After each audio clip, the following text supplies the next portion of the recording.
Oi, gente, que prazer poder estar aqui mais uma vez falando um pouquinho sobre o Vem e Segue-me, sobre o meu estudo, sobre as minhas impressões.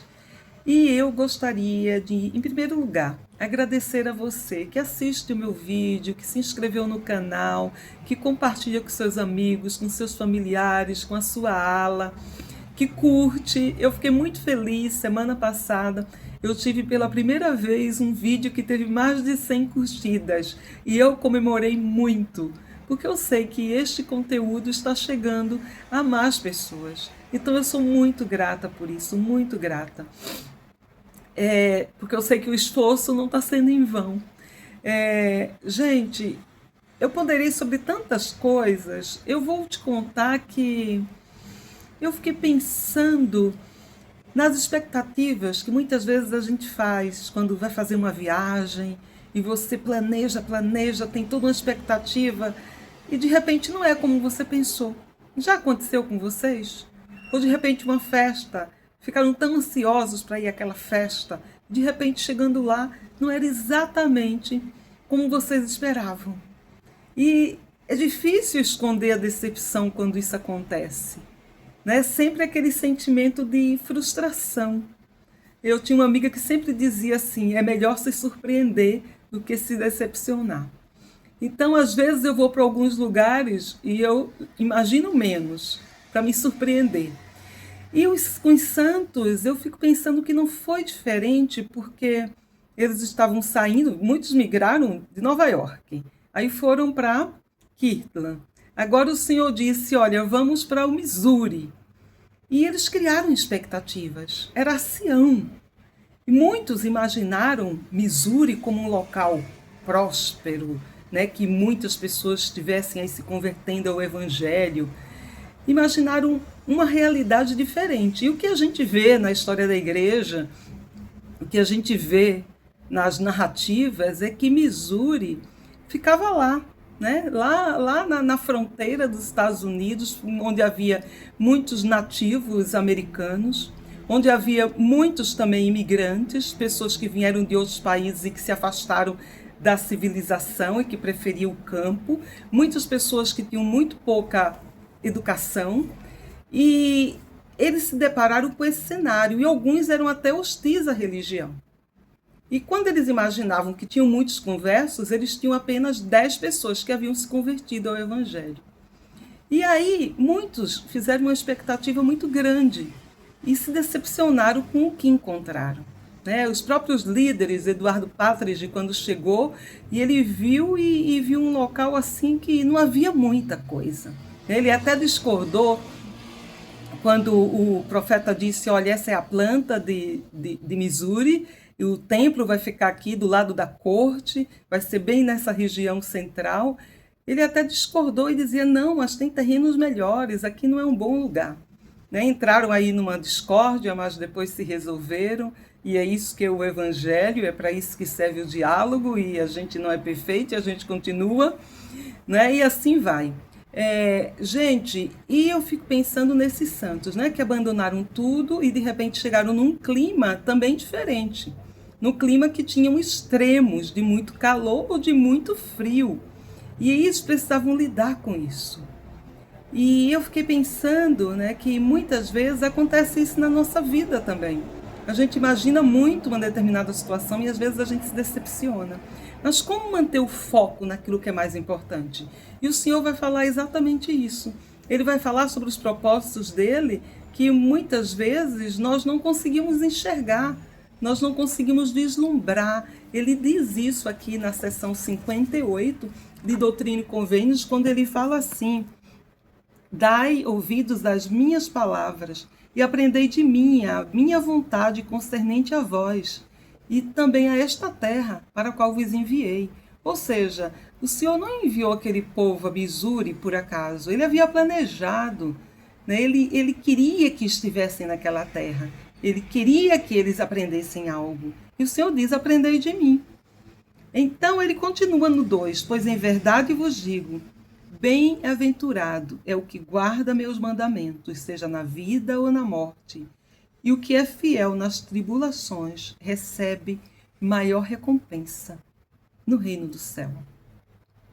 Olha só, o que é fiel na tribulação recebe maior recompensa.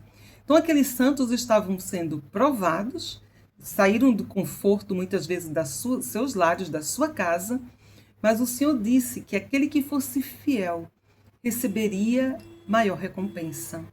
E ele diz ainda: por agora não podeis com vossos olhos naturais ver o desígnio de vosso Deus, com respeito às coisas que virão mais tarde, nem a glória que se seguirá depois de muitas tribulações. Pois após muitas tribulações, vêm as bênçãos. Vocês já pensaram que às vezes tem aquelas situações na nossa vida que parece que nada dá certo? Que está tudo dando errado e que parece que a tempestade, que o vendaval nunca vai passar?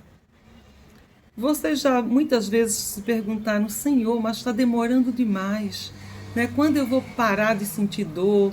Ou quando eu vou parar de, de sofrer? E aí o Senhor diz: depois de muitas tribulações vêm as bênçãos. E eu fiquei pensando sobre manter o foco. Porque às vezes a gente quer bênçãos imediatas, às vezes a gente quer que as coisas se resolvam assim, num estralar dos dedos. E não é assim. Porque o Senhor quer que a gente aprenda. E ao aprender, muitas vezes para aprender, a gente vai precisar passar por tribulações, por provações. A gente vai precisar se refinar.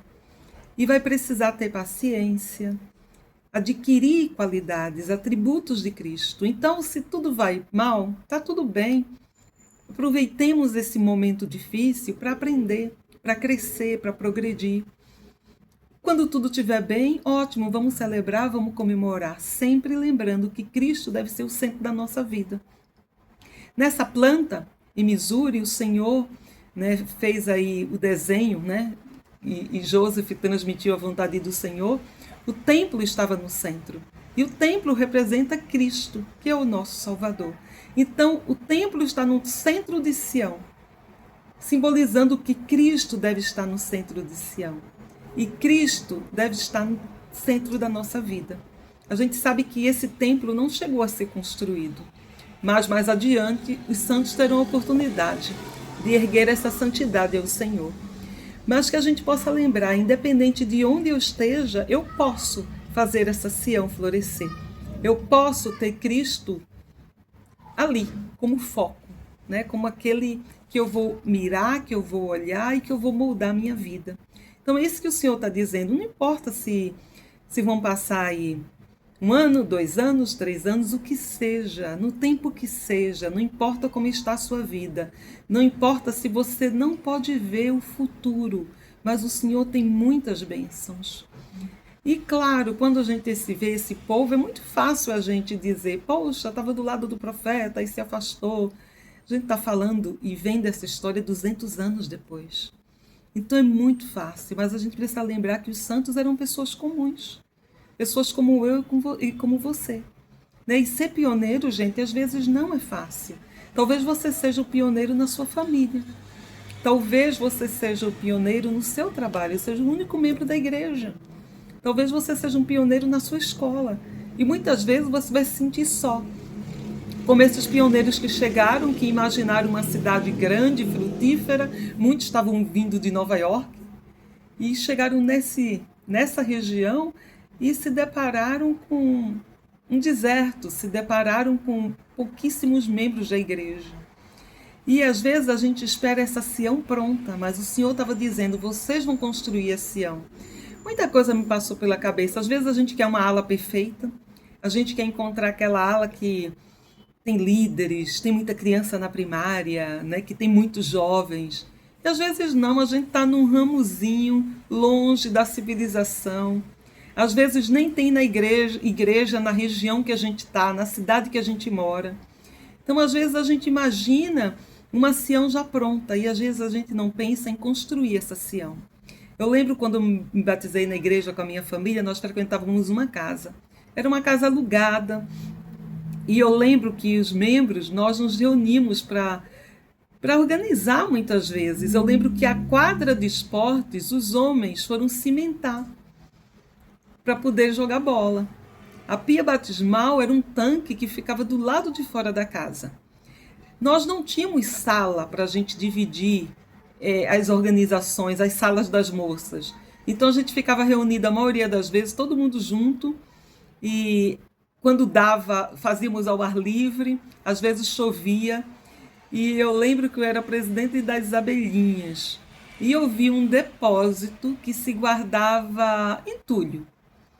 E aí eu perguntei ao bispo se a gente poderia reformar aquele depósito e fazer ali a sala das abelhinhas. E nós fomos, fizemos uma atividade das abelhinhas, tiramos todos os entulhos que tinha, e era um quadradinho pequenininho, mas nós só éramos 3 abelhinhas. E a nossa consultora.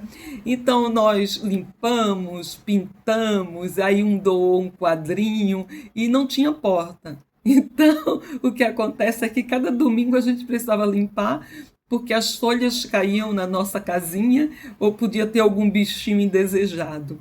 Mas nós éramos tão felizes ali dentro que a gente colocou até o nome do nosso castelinho, era o Castelinho das Abelhinhas. Logo as meninas moças queriam o nosso castelinho, as lauréis queriam o nosso castelinho, mas a gente não cedeu.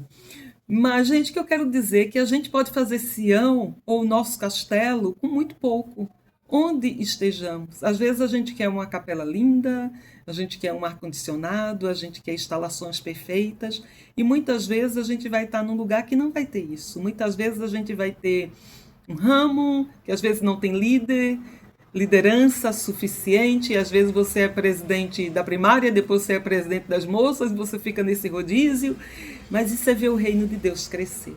É sentir fazer parte desse crescimento. Então a gente aprende que não importa onde, o Senhor está dizendo que Ele estará com eles. Eles não precisam temer, eles só precisam confiar. É a mesma coisa na nossa vida, que a gente possa realmente confiar e não ter medo, não ter medo. Aquelas aulas, naquela salinha que hoje eu penso, a gente colocou o nome de Castelinho, gente, mas ela não era nem rebocada decentemente. Mas a gente foi tão feliz ali com as aulas que tínhamos, com os projetos e as metas, que era o nosso castelo. Então, que a gente possa realmente pensar, Sião é um estado também, é a maneira, é a atitude que a gente tem. Que a gente vê que, enquanto talvez alguns santos reclamaram ou pensaram como, né, ou tiveram suas expectativas frustradas ali, como a gente vê como muitos deles também foram obedientes, seguiram em Sião, deram tudo o que tinha para ver esse reino crescer. E a gente vai ver isso, essas histórias de sacrifício, né? E o Senhor falando: pois após muitas tribulações vêm as bênçãos, portanto vem o dia em que sereis coroados de muita glória. Ainda não é chegada a hora, mas está próximo. Então é o Senhor nos prometendo. Na hora que Ele promete, gente, não podemos duvidar. Essa glória virá. Achei muito lindo quando Ele diz assim, que a gente deveria, né, guardar essas coisas no coração, que aqueles pioneiros deveriam guardar no coração. E nós precisamos guardar também. E Ele diz que as pessoas deveriam ser fiéis e prestar testemunho das coisas que estariam por vir. E também para que tivesses a honra de estabelecer o alicerce e de testificar quanto à terra na qual a Sião de Deus será edificada. Olha só, ele usa que tivesses a honra de estabelecer o alicerce.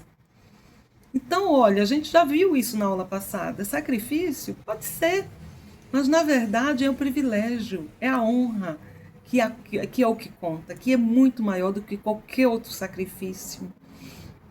Então esses santos tiveram a honra de estar ali construindo os alicerces de Sião. Muitas vezes nós vamos ter essa honra de construir isso, às vezes num raminho pequeno, às vezes quando há poucas moças e você tem que fazer todo um trabalho de reativação, ou quando você tem que ajudar as inúmeras mulheres, cada uma com dificuldades diferentes. Então é estabelecer Sião.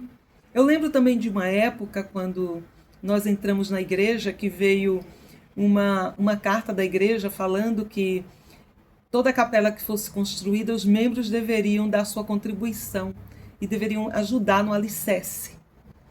Então, esse era um trabalho voluntário. Nessa época, eu era muito jovenzinha. E eu lembro com muita gratidão que nós fomos lá para a capela de Caxangá, né, que hoje é uma estaca, e nós fomos lá colocar as bases, construir. E, claro, eu não entendia nada. Eu estava lá na farra todo mundo, colocando a pá, carregando o carrinho de mão. Nunca esqueci o sentimento. Aquela sensação de que eu estava fazendo algo grande, que eu estava ajudando no alicerce de uma capela. Não tem como esquecer esses momentos, porque muito mais que sacrifício, foi uma honra. Todos que participaram desse período que jamais será esquecido. E eu imagino que os pioneiros que lançaram esses alicerces, que saíram adiante, por mais sofrimentos, por mais tribulações, aqueles que compreendiam o plano de Deus, que confiavam nele, entendiam a sua missão e a honra que era. Está fazendo parte desse movimento, está fazendo parte de Sião.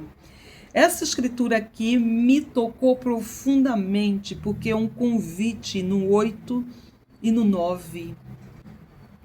Pensa bem, você já recebeu um convite para uma ceia? Para uma festa grandiosa? Pois é, isso que o Senhor está fazendo.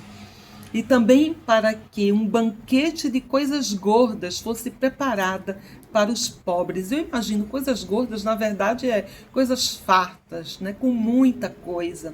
Fosse preparado para os pobres. Sim, um banquete de coisas gordas, de vinho puro, bem refinado, para que a terra saiba que a boca dos profetas não falhará.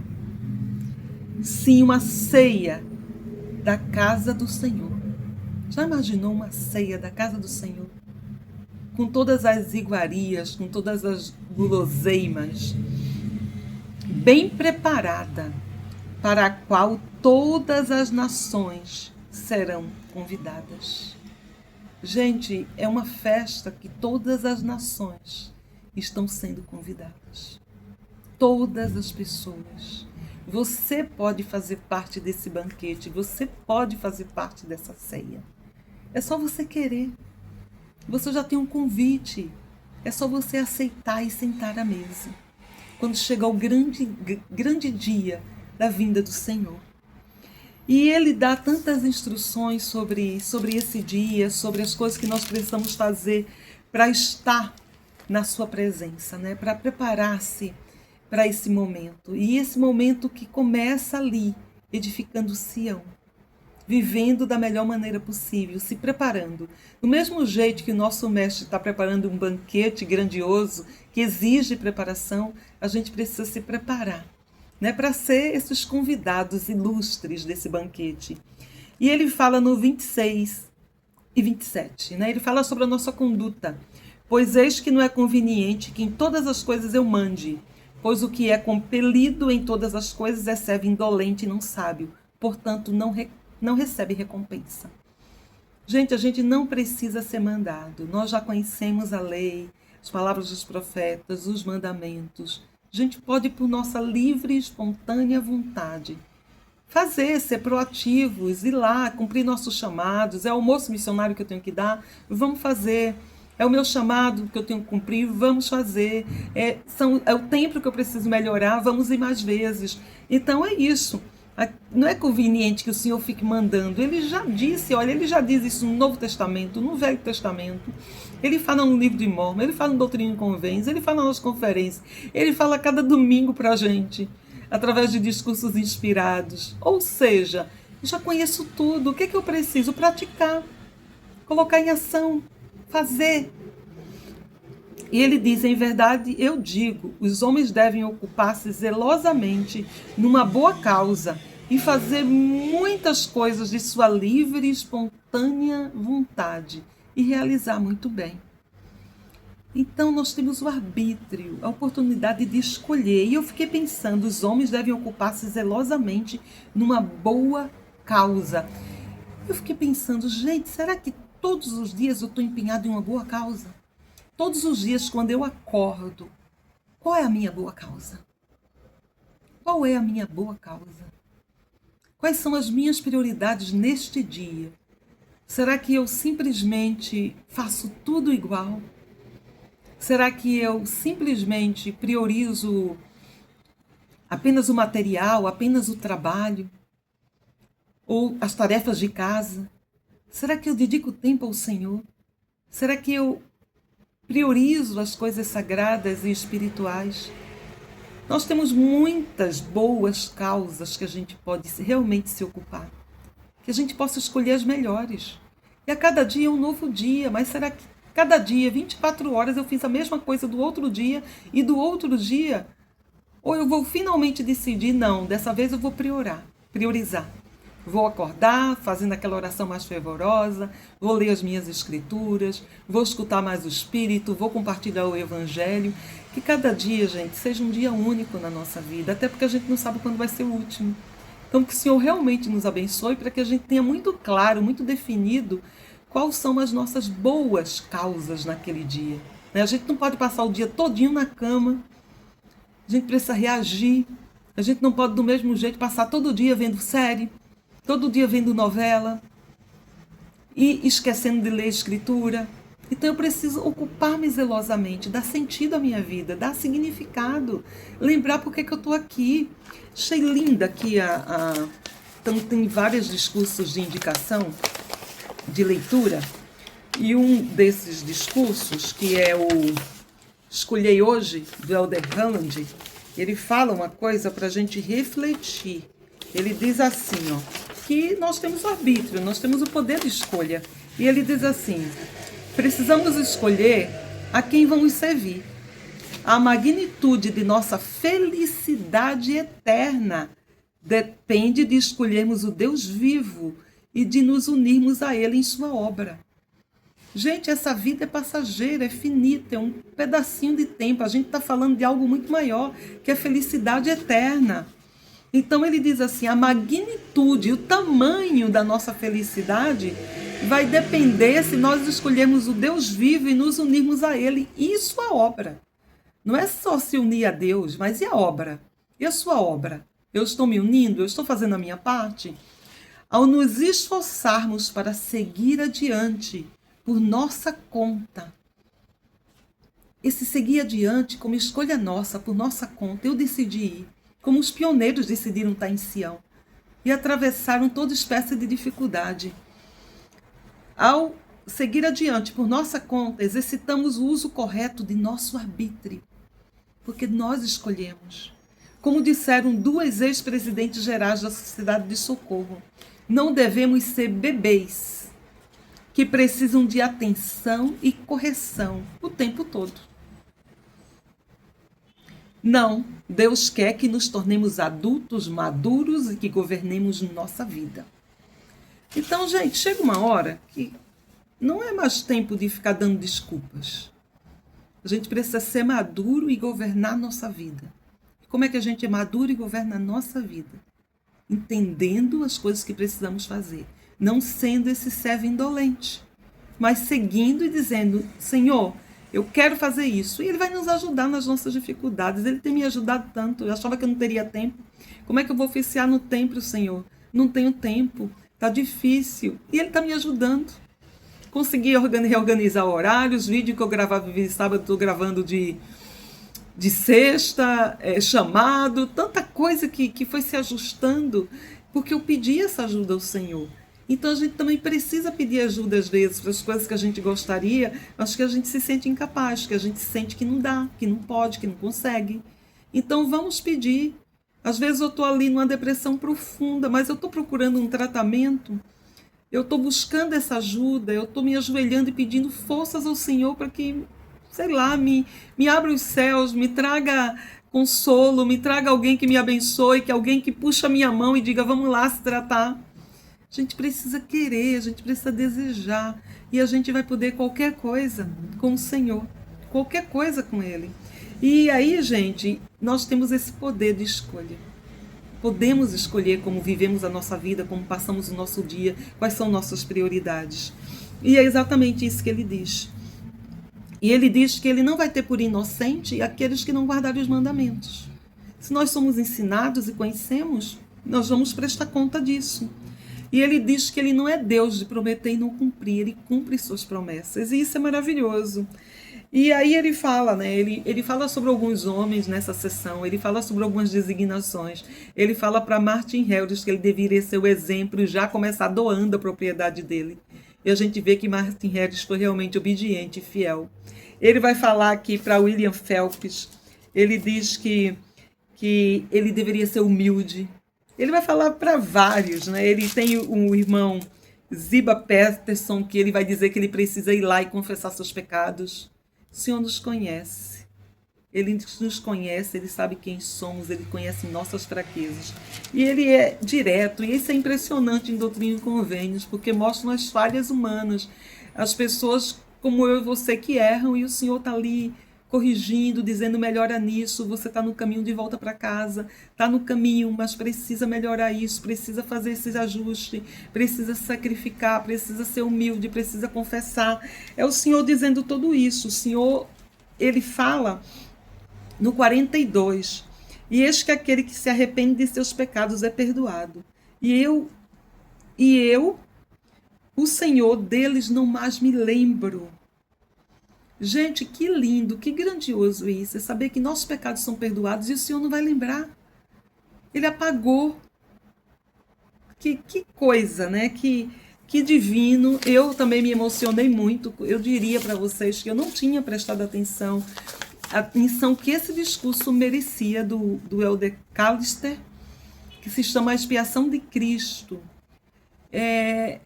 Gente, que discurso lindo que ele fala sobre a expiação. Como ele usa exemplos tão claros para exemplificar. E ele fala que a expiação é a doutrina mais sublime, mais impactante, mais apaixonante que este mundo ou que este universo já conheceu. São palavras tão fortes e realmente é. Mas você sente assim a expiação na sua vida? Uma coisa mais impactante, mais apaixonante e a mais importante do universo? Já pensaram sobre isso? E ele explica porque ele usa essas palavras. Ele diz porque é a expiação que dá propósito e dá esperança à nossa vida. E talvez a gente não pense tanto na expiação como a gente deveria. É graças a ela que dá esperança e dá sentido, que tudo muda.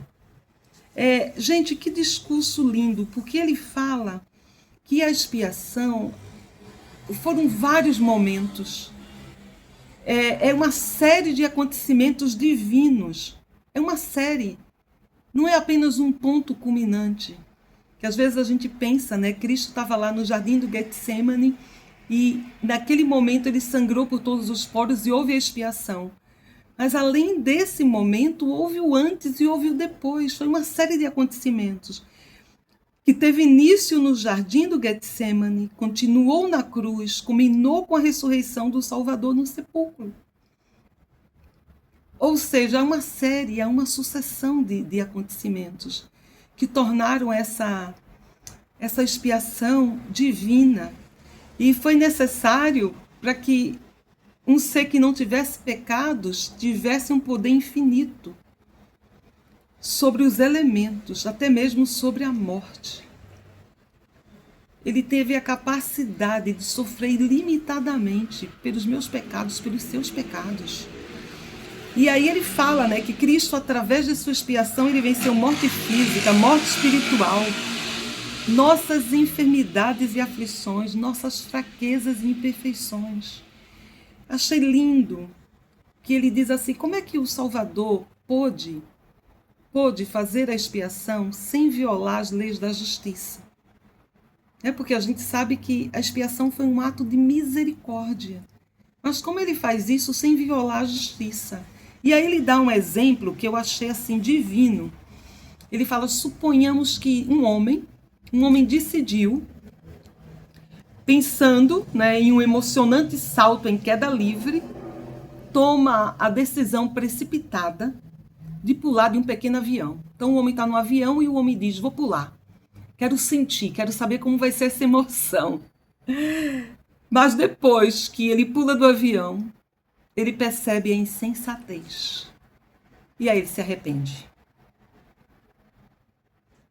Ele queria poder aterrissar em segurança, mas aí ele se depara com um obstáculo, que é exatamente a lei da gravidade. Ele move os braços com uma velocidade impressionante, com a esperança de voar. Mas é em vão. Gente, a lei da gravidade vai te derrubando.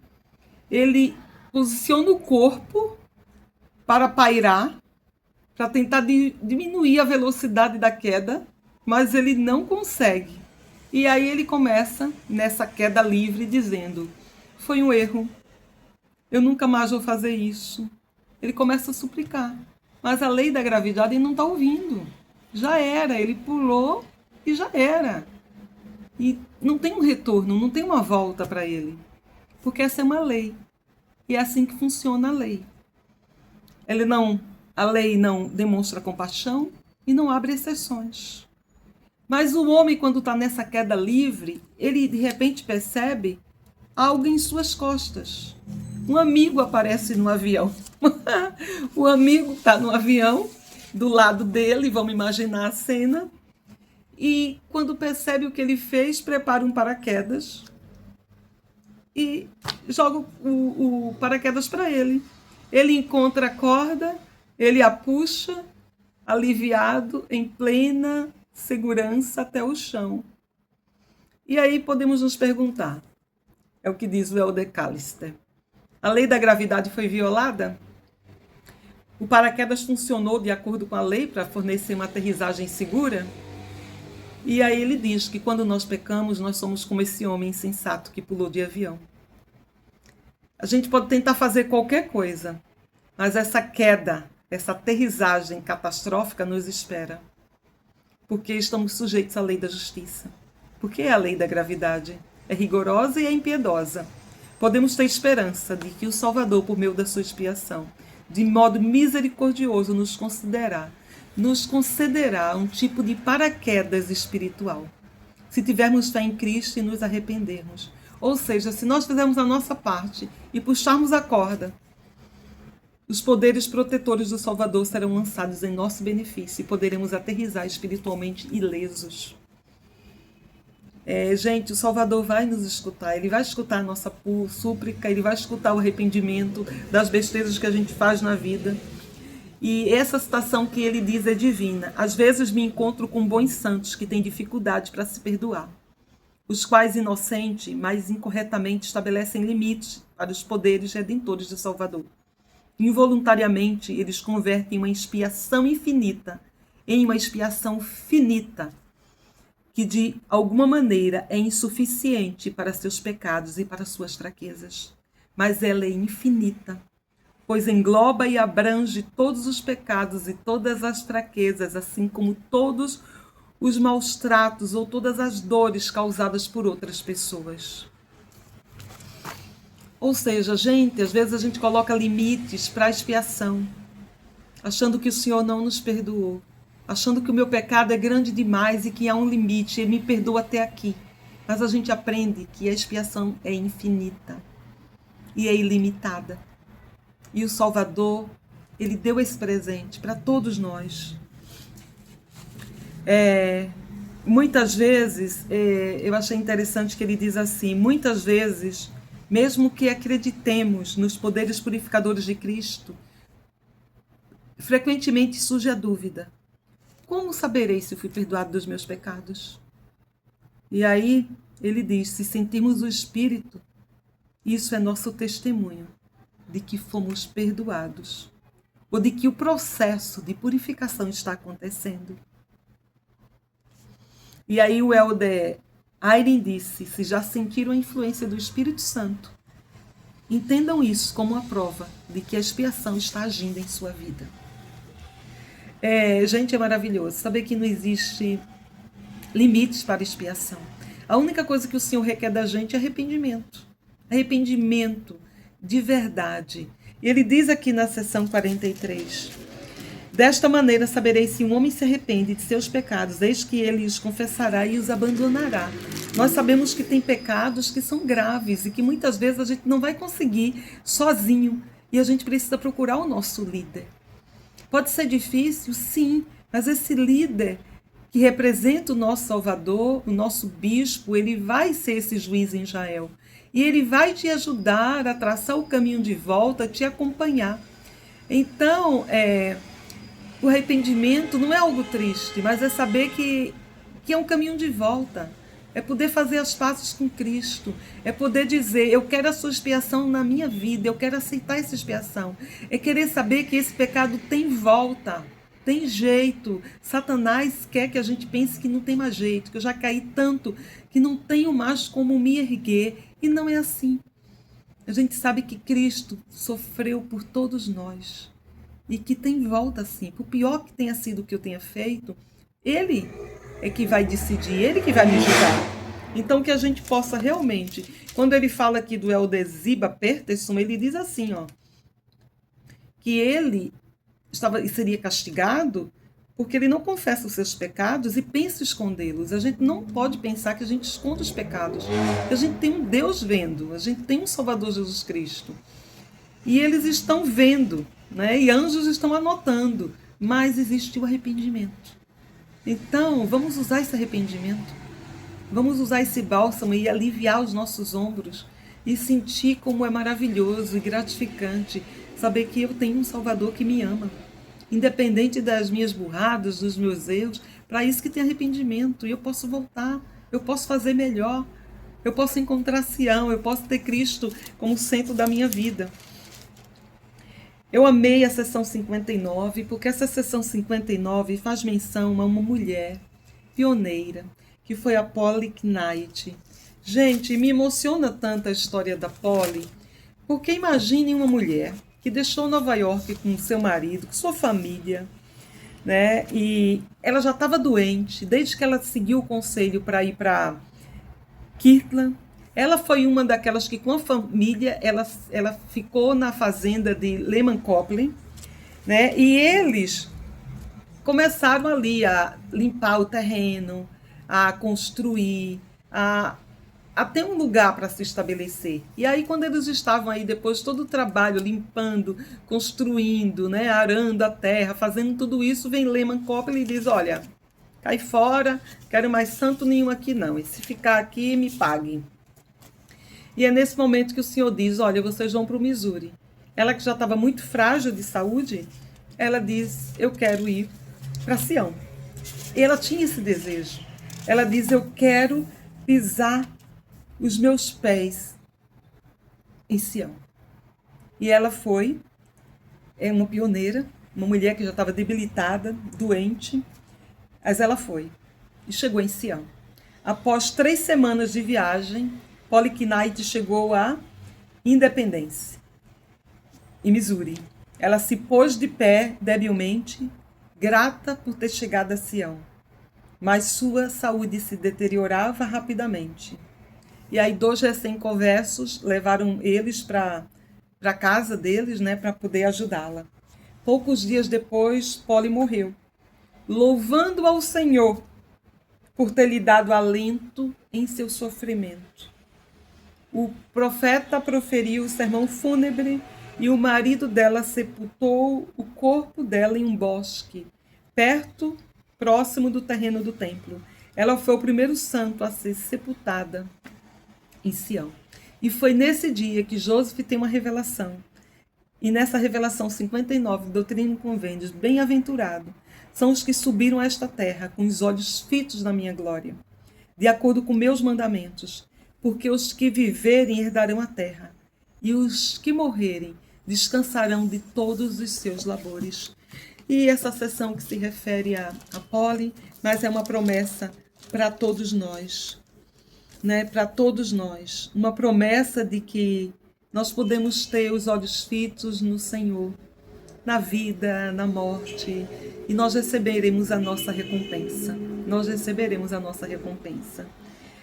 Gente, é linda essa sessão, porque ele fala no 4, uma promessa linda no 59:4. Também serão coroados com bênçãos do alto, 5 mandamentos não poucos e com revelações em seu tempo, aqueles que são fiéis e diligentes perante mim. Essas promessas também se estendem a nós. Nós também podemos, à medida que somos fiéis, que guardamos os mandamentos, receberemos revelações. Né? E receberemos esse poder do alto para guiar a nossa vida, para nos direcionar, para nos ajudar nos caminhos tortuosos e difíceis. E aí ele fala sobre mandamentos, né? Ele dá uma lista sobre os mandamentos, a importância de amar a Deus, de amar o próximo. Ele fala sobre o dia do Senhor, esse dia sagrado, esse dia santificado. E a gente precisa guardar, principalmente aqui no nosso coração. Não é uma lista de coisas que a gente precisa fazer, né? Isso eu não faço, não, mas ter o bom senso, usar o Espírito Santo para nos guiar e para discernir, né? Lembrar realmente do propósito do Senhor. Lembrar de nesse dia renovar os convênios, de ter os nossos olhos voltados, né, para esse dia santo. Esse dia santo. E ele diz ainda: se fizerdes essas coisas com ação de graças, com um coração e semblante alegres. Então a gente precisa ter esse coração e semblantes alegres. Esse dia é um dia de ação de graças, é um dia de jejum, é um dia de oração. Né? A gente não precisa chegar lá na igreja triste, como se o mundo estivesse caindo, não.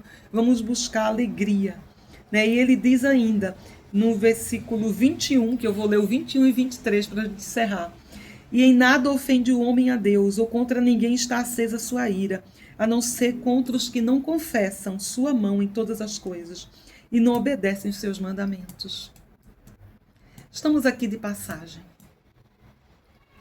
Precisamos reconhecer a mão do Senhor na nossa vida. Tudo que temos e tudo que somos é por causa dele. Que a gente possa reconhecer a mão dele e confessar a sua mão e ter um coração grato por tudo que ele faz. E a promessa, no 23, aprendei que aquele que pratica as obras da retidão receberá a sua recompensa, sim, paz neste mundo e vida eterna no mundo vindouro. Essa é a promessa. Paz nesse mundo, vida eterna no mundo vindouro. Que o Senhor realmente nos abençoe para que a gente possa ocupar-se zelosamente numa boa causa. E essa boa causa de guardar os mandamentos, essa boa causa de edificação, de colocar as estruturas, o fundamento, essa boa causa de estar lá guardando o dia do Senhor, de ir à igreja, de renovar nossos convênios, a boa causa de sermos melhores discípulos de Cristo e saber, não importa onde, em qual lugar, nós podemos levar a luz de Cristo às pessoas. Nós podemos tornar qualquer lugar uma Sião. A gente pode abençoar a vida dos outros e outros que às vezes não conseguiriam sozinhos. Nós podemos estender a nossa mão e abençoar. E o Senhor não nos promete nada menos do que um banquete, do que uma grande ceia, do que uma festa celestial, do que a vida eterna. Que possamos nos esforçar para estar lá nesse dia. Numa festa que não é finita, mas que é infinita. Numa alegria que não é momentânea, mas que será duradoura. Que a gente possa realmente colocar o nosso coração naquilo que é sagrado, nas coisas que realmente importam e que faz sentido. Que a gente possa focar em nosso Salvador Jesus Cristo. E lembrar da sua expiação, do seu trabalho divino e misericordioso. Uma boa semana para vocês.